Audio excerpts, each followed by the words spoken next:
Welcome back to Catholic Plus, where we are finding faith in fun. Join me as we mine entertainment for the treasures of our faith to serve you and the new evangelization. Today, we continue our exploration of Encanto with video 6 of 7, where Mirabel takes a huge step forward to fulfill the good in Bruno's vision and experience a crucifixion event.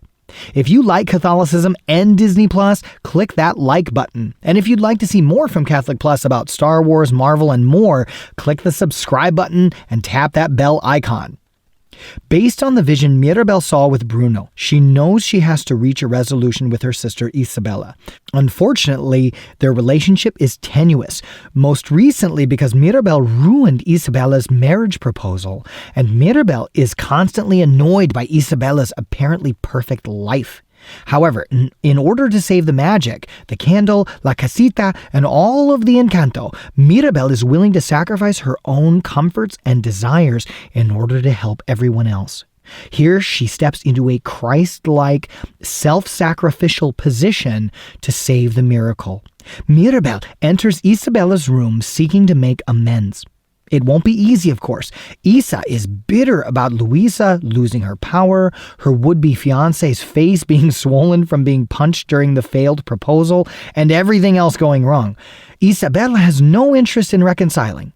How often does this happen to us, where we know that we need to make something right, but it is incredibly difficult? Like when we are called to humility and admit we were wrong and say we're sorry. We may feel like this when we go into the sacrament of confession, that the priest is just going to be bitter and angry with us like Isabella and her very unforgiving face. However, the sacraments should never be a place where we experience rejection when seeking reconciliation. Yet, Isabella is only human, and she wants Mirabel to apologize for ruining her life. Mirabel has to swallow her pride and apologize. Of course, she does this for something bigger than herself. It's more for the good of everyone. This scene shows us incredible growth in the virtue of humility as Mirabel swallows her pride.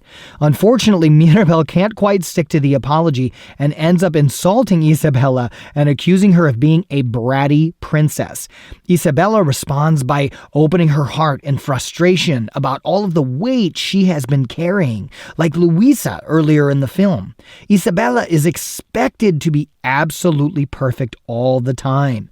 Mirabel messed up their proposal, but Isabella finally reveals that she never even wanted to marry the Guzman guy.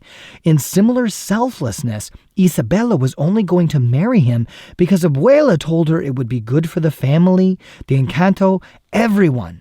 At that, a cactus pops up as a sign of something beautiful, yet not in the same sense that all the roses and everything Isabella has always created looks. Mirabel is genuinely moved by Isabella's confession and sees this as a great opportunity to hug, yet Isabella is enamored by the cactus. So what do we learn from this? Sometimes we think, actually most of the time we probably think our creations have to be perfect. But Isa, who has created perfect things all her life, really needs greater freedom to express herself, even in imperfection, as well as expressing her true thoughts and feelings. Isabella's realization is broadening as she feels a sense of freedom, expressing her true feelings rather than being what she thinks everyone else expects her to be. I think this is fulfillment of Bruno's positive prophecy that her gift would grow. And this is like a spiritual growth experience, like the sacrament of confirmation for her to become something greater, to meet a higher, truer calling. Isabella specifically says, "I'm so sick of pretty, I want something true. Don't you?" In this experience, the sisters have an authentic bonding because Isabella is willing to completely open to how she's feeling. Isabella taps into her creativity as all kinds of plants start popping up all over town. Abuela sees what is going on as the girls dance, play, and sing together. Finally hugging and repairing their relationship in love in front of the candle, just like Bruno's vision, and note that Isabella initiates the hug as her heart is being healed. The candle beams brightly as the flame of the Spirit is enriched by true love and caring between the sisters as their relationship is healed. Even the cracks in the walls fade away with this power of love. The sisters land in a bed of flowers, and the sense of elation and joy in their hearts with the magic is reignited. However, Abuela shows up and chastises the girls. As usual, Mirabel gets the brunt of it, being accused of making a mess of the home, and Isabella, who looks ridiculous. Mirabel tries to explain that Isabella never wanted to marry the young Guzman man, but Abuela will hear none of it. Mirabel tries to explain that this creativity is good for their home and the candle, but Abuela tells Mirabel she has to stop because Abuela is afraid that Mirabel is going to destroy the house rather than heal it. Abuela says that the cracks started with Mirabel. Furthermore, Bruno left because of Mirabel, and Abuela blames Luisa losing her powers and Isabella being out of control on Mirabel as well. Abuela scolds and chastises Mirabel so harshly that the house begins to tremble and cracks. Abuela cannot see that her lack of love is at the root of this problem in the family. Mirabel finally says, "I will never be good enough for you, will I? No matter how hard I try, no matter how hard any of us tries."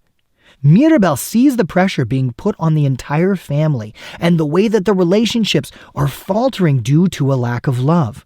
As Mirabel and Abuela argue, the ground shudders, the cracks grow deeper, and they spread even to the streets of the town below. This visible shaking and cracking is a physical manifestation of the spiritual, relational, and emotional rifts going on within the family and destroying La Casita. It's almost like the reverse of a sacrament, how a sacrament is a visible sign of an unseen divine reality. Here we have the visible showing up with the cracks and everything that's happening of the problems underneath. Mirabel correctly diagnoses that Abuela is the one who is breaking their home, both metaphorically and symbolically. In a reasonable desire to preserve the family, Abuela is causing the rupture that is causing the miracle to die. This argument is the final rift, and the ground trembles as the cracks deepen and the candle is knocked over, nearly extinguished. They rush to save it, and only Mirabel can get there because all of their gifts are failing as the magic dies. The Encanto trembles and the mountains break in half. The family flees the home for their safety, and La Casita even throws them out in order to save them. Even Bruno makes it out, diving through a wall onto the lawn. Mirabel alone gets to the candle that is barely flickering. She just barely grasps a hold of it before everything comes tumbling down, and in a last heroic move, La Casita protects Mirabel from the rubble of the falling tower, and Mirabel huddles for safety as she's covered in ash, protecting the last remaining flicker of light from the candle that expires in her hands. And all hope seems lost. The hatred, the arguing, the discord, the profound lack of love has destroyed everything they were trying to preserve. Mirabel is safe, but all else seems lost. This entire scene reminds me of what it must have looked like and felt like after the crucifixion. How the disciples must have felt defeated and alone. How the entire world must have seemed in ruin and all their hopes are dashed. My 10-year-old daughter noticed that the breaking home and the Encanto mountains being ripped in half is a lot like the earthquake that followed from the crucifixion and the temple veil being torn in two. My 8-year-old son noticed how the light of the candle was like the tongues of fire of the Holy Spirit at Pentecost, and how all the arguing and fighting caused that light to be lost, which is why the magic disappears. Mirabel flees the ruins of La Casita, even more dramatically than Bruno fled from the family years earlier, but for similar reasons. Mirabel climbs the mountain and flees the Encanto through the new crack in the cliffs. And here we must pause on this Good Friday experience to await our next episode and the resurrection experience to come at the climax of the film. But what do you think of this? And did I miss anything? Comment below so that we can share more spiritual insights together. If you're proud to be Catholic and a fan of Disney Plus, be sure to like, subscribe, and click the share button below to help evangelize with us. If you want to grow even deeper in your faith, click the link to our sister channel, Passionately Catholic, in the description below. Special thanks to all Catholic Plus patrons who make Catholic Plus possible. To see the thank you gifts you can receive by supporting Catholic Plus, check out our Patreon page link in the description below. May God bless you always, and I look forward to seeing you again in our last episode.